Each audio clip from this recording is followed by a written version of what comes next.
కన్న కలలే నిజమవుతాయి చూడు, అందుకే ఉన్నాడు ఈ నాన్నే తోడు. దశరథ మహారాజే నాన్నై పుట్టాడు, నువ్వు రాముడంత ఎదగరనేడు.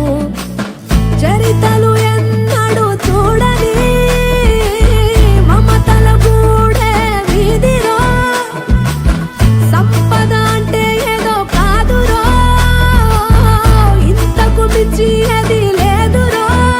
రేలా రేలా రేలా రేలా నీదే నింగి నేలా, నిత్యం ఇచ్చేవాడిని దేవుడు అనరు, నాన్న అంటే. వేల వేల వెన్నెలలే నవ్వులుగా మారి పెదవుల పైనే విరబూసాయేమో, చుట్టూ